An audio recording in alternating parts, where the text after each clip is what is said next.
In this video, I want to talk about SEO for offline businesses. This is something super important for any business trying to compete in today's marketplace. And SEO is basically just search engine optimization. That's what it means. And what the definition is anything you do to get your site to show up in search engines. So anytime you go to Google, you can do things to have your site show up when people search for certain words or phrases that relate to your business. Even if you're an offline business with no sort of web services offered or anything, a web presence is still very important for you to be able to survive in today's world because so many things are based around the internet. So it only makes sense that your business would need to have a presence there as well. And the main search engine you want to focus on, because it gets so much of the search engine traffic, is Google. And they get about 90% of all search engine traffic in the world. That is a huge number, and that's why you mainly want to focus on them. And if you do well there, you'll probably do well in other search engines like Yahoo, Bing, and everything else. But don't really focus on them just because they're not the biggest one. Google gets most of the traffic, so if you had to focus all your efforts in one place to get the most bang for your buck, that's where you should focus. Ranking high in Google can get you tons of new leads, and leads from places you might not have thought of. And as I mentioned before, this is very important to being relevant in today's marketplace because so many people are online searching for things. Because as more and more people are on the internet searching for things, it becomes more important that they find you there too. Otherwise, they're not going to find you because people aren't just going out to, brick and mortar stores like they used to. They're looking for things online first, and then they go to the places that they find online. And if you're not online, you're kind of just really missing a huge portion of potential sales and customers and whatever it may be because of the fact that you're not online. So you definitely need to be there. And the way to get noticed online is through SEO. So let me take you over to Google and show you what exactly I'm talking about. So here we are at Google. So if you typed in something like hardware store, basically this is what comes up. And everything in the yellow on the top and over here on the right-hand side are paid ads. And that's something you can definitely look into if you want to take your SEO and online marketing efforts to the next level. But what we're talking about are all of these results right here. These are all organic search results. So that means they show up there by themselves just by what's on their website. So as you can see, I searched for hardware store and Ace Hardware came up first, True Value came up second, and then all of these Google Places listings right here. And these correspond to this map right over here. This is another very important thing that you want to have in your online arsenal. You want to make sure that your business is listed over here and all the contact info is listed there. So it makes it easy for people to find things they're searching for when they're searching for something that your business offers. So the object is always obviously to rank as high as you can in the search engines, but a lot of times it can be hard and it can seem pretty daunting. But I'm just going to show you a few simple tips that you can use in order to at least have a fighting chance.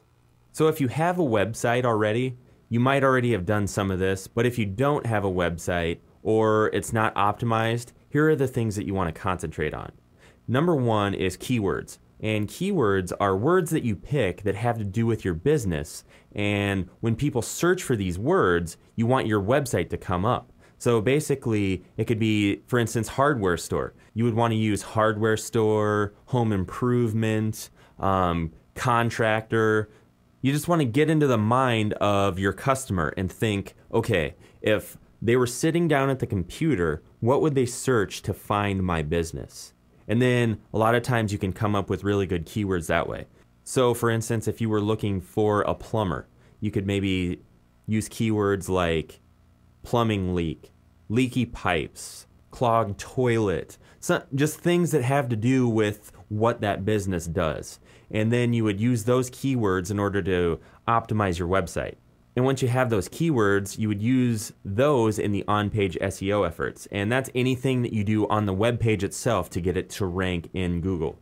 And that's things like structuring everything on your site to make it Google friendly. So you want to make sure everything's laid out in a nice, organized manner and that you provide easy ways for Google to index your site. And that's when they send out these robotic programs that go to your website and quote unquote crawl it in order to find out what kind of content is on there, how many pages there are, and everything like that. There's ways that you can structure all that so when the bots do come to your site and they crawl it, it's easy for them to report back to Google to get it to rank. The next thing you want to pay attention to is content. And what kind of content does your site have on it? Is it relevant to the keywords that you're using?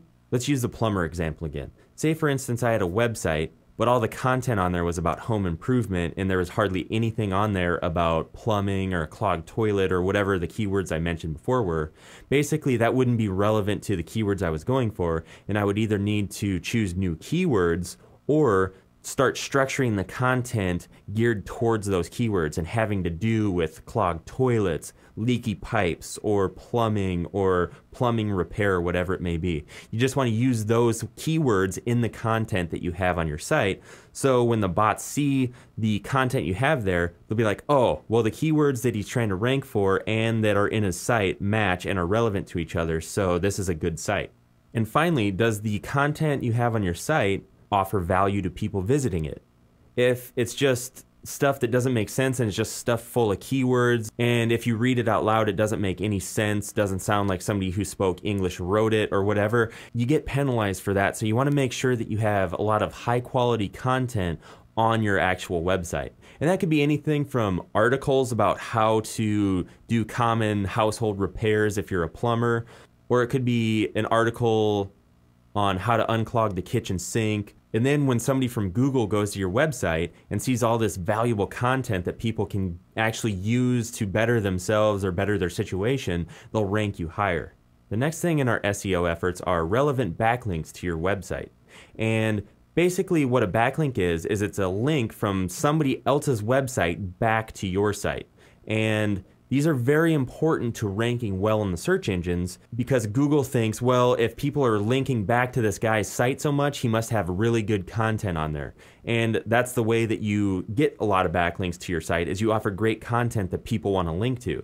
I know that sounds like common sense, but it needs to be mentioned. So there's a lot of really covert ways in order to get backlinks to your site. Some are way more covert than you even want to get into, but just make sure you have really good content on there. And another thing you could do is put videos on YouTube and link those back to your website. And then you could also create Facebook, Twitter, LinkedIn, and other social media accounts to link back to your main site from your profile. Another note on YouTube is it's a really good method to get a lot of really good backlinks because it's the #2 search engine used behind Google. So there's a lot of people on YouTube. For instance, again, if you're a plumber, that's a really good way to get a lot of views on your video. Make a video how to install a water heater, and the next time you're installing one of those, just film the whole process. It doesn't have to be a really good video, just show people what to do so they could do it. And I know that sounds like, well, I don't want to give away all my trade secrets, but chances are people aren't going to do this anyway, but they're going to find your business through that video because they're going to want to pay you to do it instead of screwing something up themselves. And the last thing I'm going to touch on again is Google Places. And again, this is a really good way to get traffic back to your website because, as I showed you on Google, it puts your business information on the interactive map that shows up in the search results, and it had all of those little spots right in the middle of the search results. So if somebody local is searching for a business similar to yours, they're going to see you come up on the Google Places map and in the Google Places listing, and they're going to click on your results because they know that you're local and they need somebody now. This is a very important part of SEO because it helps potential customers find your place of business, whether it be while they're sitting at home looking on the computer or on their mobile phone or whatever it may be while they're out on the go. Whether you're an online or offline business, SEO is very important to your overall strategy because as more and more people are using the internet to find information about what they need, the more important it becomes for you to rank higher so they can find your business.